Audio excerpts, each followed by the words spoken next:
la manière dont on a fonctionné, bon, il s'est trouvé qu'on a trouvé nos marques très vite. Bon.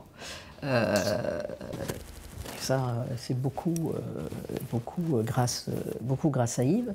Moi, j'étais vraiment en pleine confiance avec lui et voilà, très vite, on s'est bien entendu. Voilà, les choses étaient... Alors, c'était aussi une équipe. Il y avait le rédacteur en chef qui était quelqu'un de très important, qui était Pierre Géraud. Enfin, on formait une équipe vraiment très soudée. Yves était un magicien du direct, c'est-à-dire qu'il pouvait maîtriser n'importe quelle situation, et il avait surtout horreur des contraintes. Le prompteur, c'est une contrainte terrible. Donc on n'a jamais utilisé le prompteur pour faire le journal télévisé. Si on avait utilisé le prompteur, on aurait fait des journaux parallèles. Chacun arrivé sur sa caméra qui récite son texte. On n'avait pas de prompteur, donc ce qui nous donnait une souplesse totale. Et on fonctionnait beaucoup dans l'improvisation, mais dans la mesure, bien sûr, où il y avait la préparation avant. Hein, pas question de raconter des conneries pour autant. Mais sur la préparation du journal, on ne déterminait...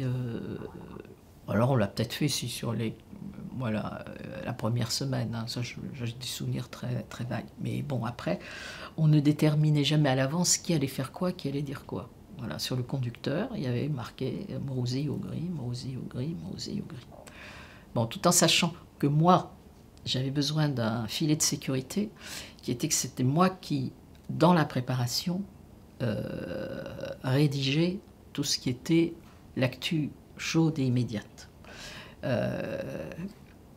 Et Yves, lui, prenait plus en charge la partie magazine, qui était vraiment son domaine, son univers. Donc dans la préparation, on avait une répartition. Moi, je faisais le news, lui s'occupait de la partie magazine.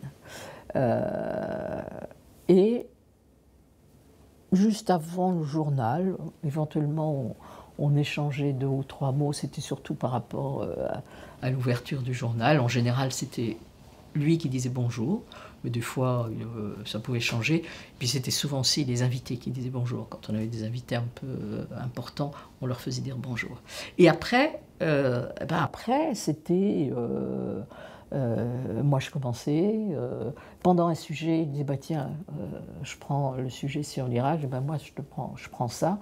Mais on le décidait au fur et à mesure. Et ce qu'on faisait aussi volontiers, c'est-à-dire que il y en avait un qui commençait, alors on avait les textes sous les yeux bien sûr, hein. Moi je lui donnais mes textes, enfin on échangeait nos trucs. Il y en a un qui pouvait commencer le texte et se tourner vers l'autre et lui dire bon et alors, qu'est-ce qu'il en est? Et après l'autre rattrapait. Alors soit on se tournait, soit on se donnait un coup de genou ou un coup de pied pour dire bah vas-y prends le relais, voilà. Oui, ça c'était assez extraordinaire à ce niveau-là. C'est-à-dire d'avoir cette immense souplesse et de pas être chacun dans son coin, ce qui rendait, je crois, le journal vivant. Et puis toujours avec, voilà, en effet, le petit truc, le clin d'œil, le machin qui faisait que on partait du principe qu'on traitait l'information avec sérieux sans forcément se prendre au sérieux.